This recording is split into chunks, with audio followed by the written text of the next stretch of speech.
ओम नमः शिवाय, ओम नमः शिवाय, ओम नमः शिवाय। अभी तक हमने 31 अध्याय देख चुके हैं रुद्र संहिता खंड 3 पार्वती खंड से महापुराण के।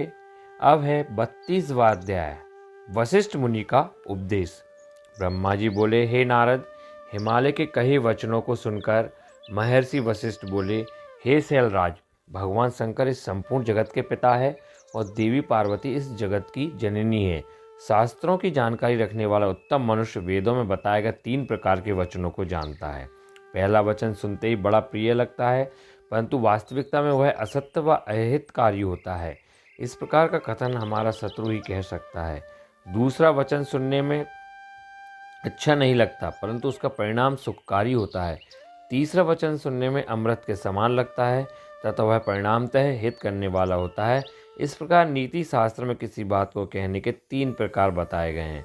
आप तीनों प्रकार में किस तरह का वचन सुनना चाहते हैं, मैं आपकी इच्छा अनुसार ही बात करूंगा। भगवान शंकर सभी देवताओं के स्वामी हैं। उनके पास दिखावटी संपत्ति नहीं है। वे महान योगी हैं और सदैव ज्ञान के महासागर में डूबे रहते हैं। वे ही सबके ईश्वर हैं। गृहस्थ पुरुष राज्य और संपत्ति के स्वामी मनुष्य को ही अपनी पुत्री का वर चुनता है।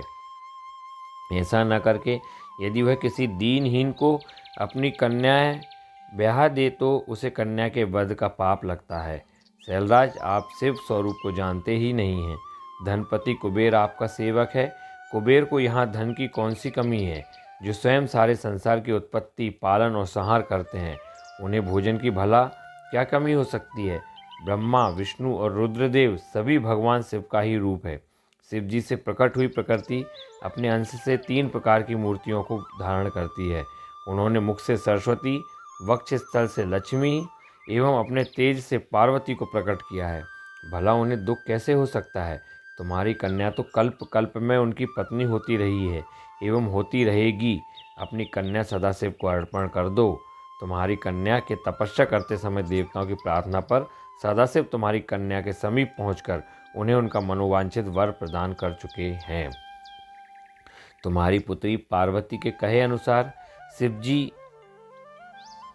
तुमसे तुम्हारा कन्या का हाथ मांगने के लिए तुम्हारे घर 2 बार पधारे थे, पर तुम उन्हें नहीं पहचान सके।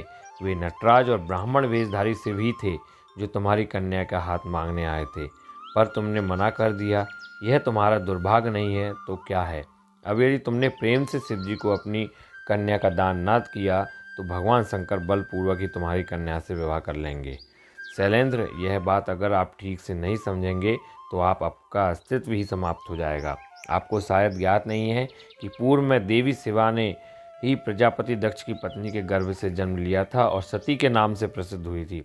उन्होंने कठोर तपस्या करके भक्त वत्सल भगवान शिव को वरदान स्वरूप पति के रूप में प्राप्त किया था, परंतु अपने पिता दक्ष द्वारा आयोजित महान यज्ञ में अपने पति त्रिलोकीनाथ भगवान शिव की अवहेलना एवं निंदा होते देखकर उन्होंने स्वेच्छा से अपने शरीर को त्याग दिया था।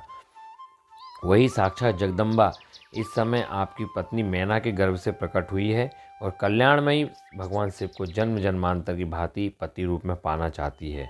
अतः गिरिराज हिमालय, आप स्वयं अपनी इच्छा से अपनी पुत्री का हाथ महादेव जी के हाथों में सौंप दीजिए। इन दोनों का साथ इस जगत के लिए मंगलकारी है। शैलराज, यदि आप स्वेच्छा से शिवजी व देवी पार्वती का विवाह नहीं करेंगे तो पार्वती स्वयं अपने आराध्य भगवान शिव के धाम कैलाश पर्वत चली जाएगी।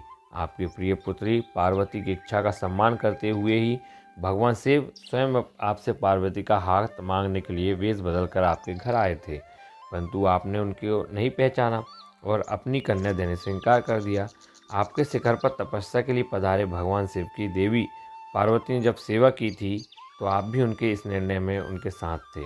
आपकी आज्ञा प्राप्त करके ही देवी पार्वती भगवान शिव को पति रूप में पाने की इच्छा लेकर तपस्या करने हेतु वन में गई थी।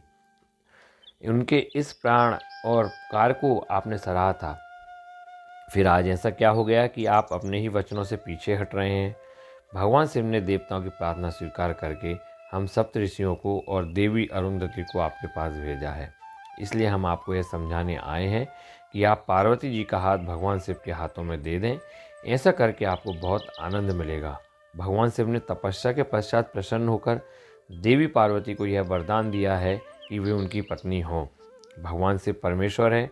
उनकी वाणी कदापि असत्य नहीं हो सकती है। उनका वरदान अवश्य सत्य सिद्ध होगा। इसलिए हम सप्तऋषि आपसे यह अनुरोध कर रहे हैं कि आप इस विवाह हेतु प्रसन्नतापूर्वक अपनी स्वीकृति प्रदान करें। ऐसा करके आप अपने परिवार का ही नहीं, समस्त मानवों और देवताओं का कल्याण करेंगे।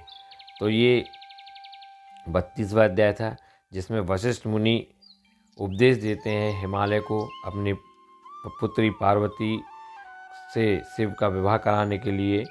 तो ये 32वां अध्याय था। अब हम आगे देखेंगे 33वां अध्याय, जिसमें अरण्य राजा की कथा का वर्णन किया गया है। आप ऐसे ही सुनते रहिए, लाइक करिए, सब्सक्राइब करिए शिव शंभू यूट्यूब चैनल को। ओम नमः शिवाय, ओम नमः शिवाय, ओम नमः शिवाय।